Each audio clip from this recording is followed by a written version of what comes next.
हाय बच्चों, आज हम आपके लिए कराने जा रहे हैं properties of electric field lines. इससे पहले हमने आपको बताया कि इलेक्ट्रिक फील्ड लाइंस हमारी होती क्या हैं।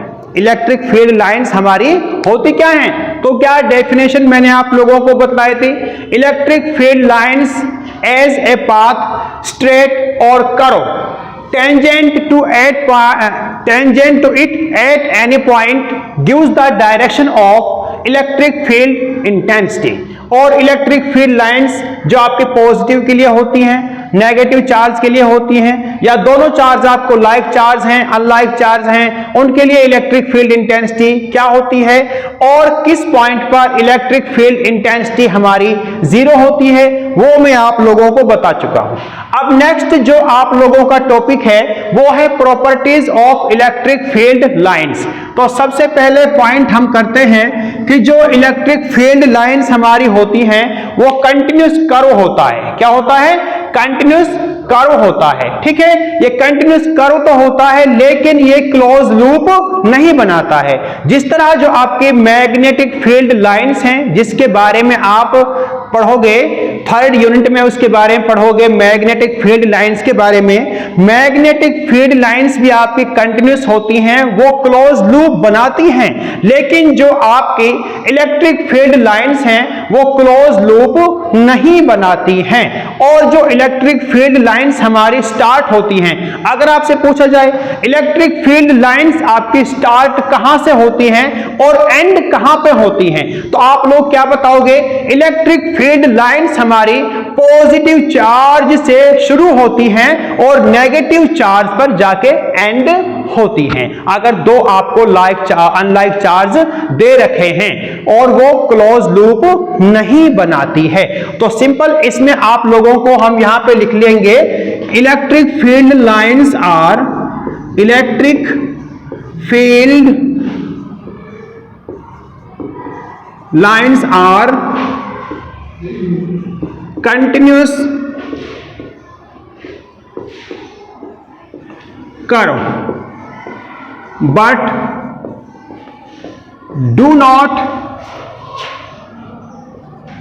make close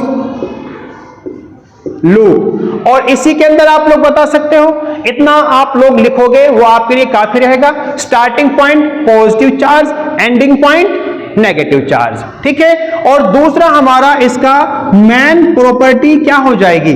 मेन प्रॉपर्टी आपकी होती है जो इलेक्ट्रिक फील्ड लाइंस की जो हमने डेफिनेशन की थी, जो इलेक्ट्रिक फील्ड लाइंस की हमने डेफिनेशन की थी, क्या की थी?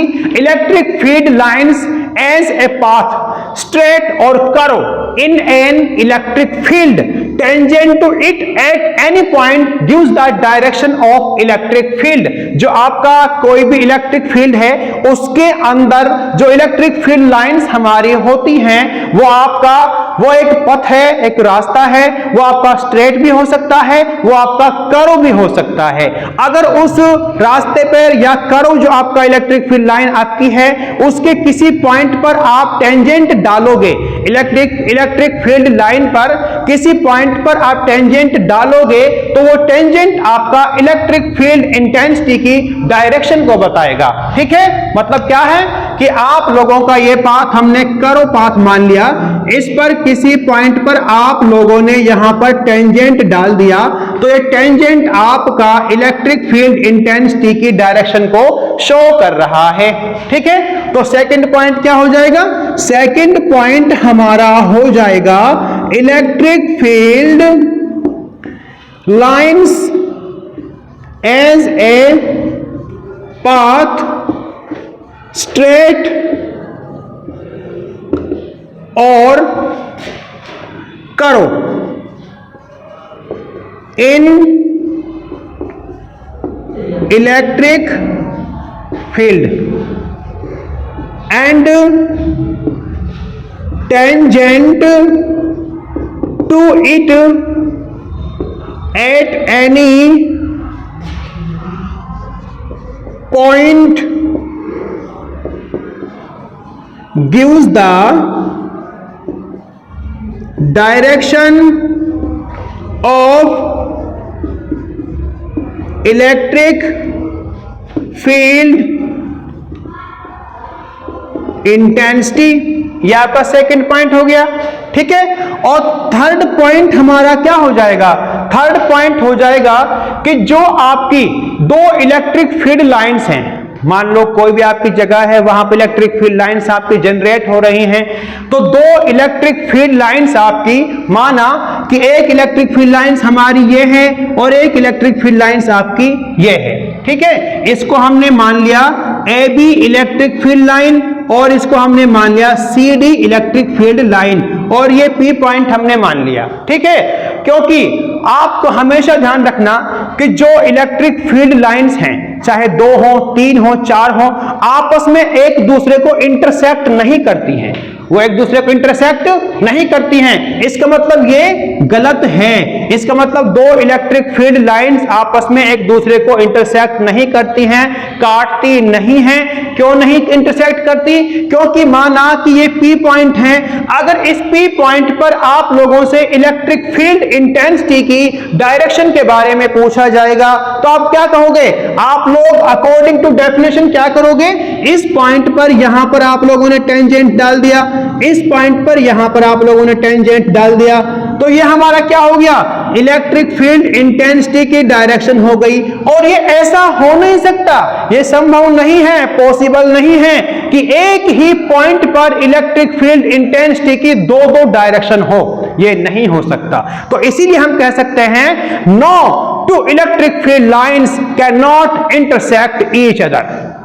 मतलब two electric field lines can not intersect each other, क्योंकि एक ही पॉइंट पर दो इलेक्ट्रिक फील्ड इंटेंसिटी की डायरेक्शन नहीं हो सकती हैं, ठीक है। तो थर्ड पॉइंट हमारा क्या मिला?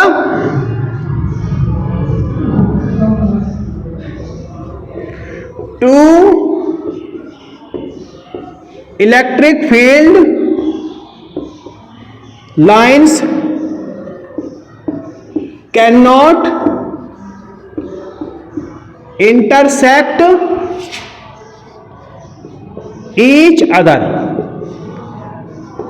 ठीक है। और चौथा पॉइंट हमारा क्या हो जाएगा? चौथा पॉइंट हमारा हो जाएगा कि कोई भी आपका कंडक्टर दे रखा है, एग्जाम्पल के तौर पे हम मान लेते हैं कि ये आप लोगों का कोई स्फेरिकल कंडक्टर है। स्फेरिकल कंडक्टर है, इसकी जो सरफेस है अगर पॉजिटिवली चार्ज है तो इलेक्ट्रिक फील्ड लाइंस इसके नॉर्मल होंगी। कैसे? नॉर्मली आउटवर्ड, ठीक है। और आपके क्या होंगी? अगर मान लो ये नेगेटिवली चार्ज है तो क्या होंगी? इसके नॉर्मल होंगी इनवर्ड, अंदर इस सरफेस पे अंदर की तरफ, मतलब, ठीक है। तो माना कि ये हमारा पॉजिटिवली चार्ज आपका कोई कंडक्टर है, इस पॉजिटिवली कंडक्टर के ऊपर इलेक्ट्रिक फील्ड लाइंस आपकी इसकी सरफेस पे क्या होंगी? नॉर्मल होंगी, चाहे पॉजिटिवली चार्ज हो चाहे नेगेटिवली चार्ज हो, तो इसकी सरफेस पे इलेक्ट्रिक फील्ड लाइंस हमारी नॉर्मल होंगी। क्या होंगी? नॉर्मल होंगी।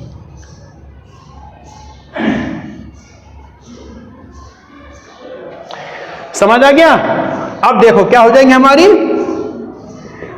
चौथा पॉइंट हमारा हो गया, fourth point, electric field lines be normal to the surface of conductor. कोई भी कंडक्टर है उसकी सरफेस के इलेक्ट्रिक फील्ड लाइंस क्या होती हैं? नॉर्मल होती हैं, ठीक है। और पांचवा पॉइंट क्या होता है? पांचवा जो आपका फिफ्थ पॉइंट आपका रहेगा, कौन सा रहेगा? कि आपके दो अनलाइक चार्ज दे दिए, एक नेगेटिव दे दिया, एक पॉजिटिव दे दिया। तो आप लोग जानते हो पॉजिटिव जो आपका क्या है? पॉजिटिव चार्ज से इलेक्ट्रिक फील्ड लाइंस शुरू होती हैं एंड आपके नेगेटिव पे जाके होती हैं। तो आप लोग जानते हो पॉजिटिव और नेगेटिव के बीच में क्या होगा? अट्रैक्शन होगा। तो हम क्या कह सकते हैं? Electric field lines are contract longitudinally. Electric field lines are contract longitudinally मतलब क्या है? इसमें आपको बतलाया गया है कि यहां पर हमने माना कि ये पॉजिटिव चार्ज आपका Q1 हो गया, ये नेगेटिव चार्ज आपका Q1 हो गया।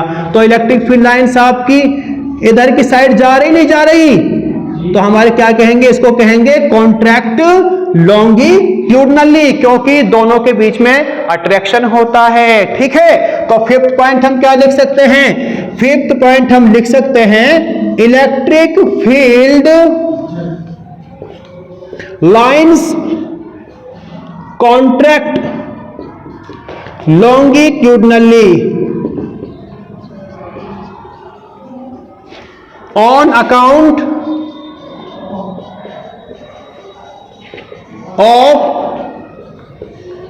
force of attraction। कौन सा फोर्स लगेगा, force of attraction between unlike charges, between unlike charges. ठीक है, और आप लोग जानते हो जो छठा पॉइंट आपका क्या हो जाएगा, छठा पॉइंट आपका हो जाएगा कि आपको अगर दो पॉजिटिव पॉजिटिव और नेगेटिव नेगेटिव चार्ज दे रखे हैं तो उनके बीच में क्या है, प्रेशर जनरेट होता है। तो वो क्या है, प्रेशर महसूस करता है। तो प्रेशर महसूस करता है किसकी वजह से, और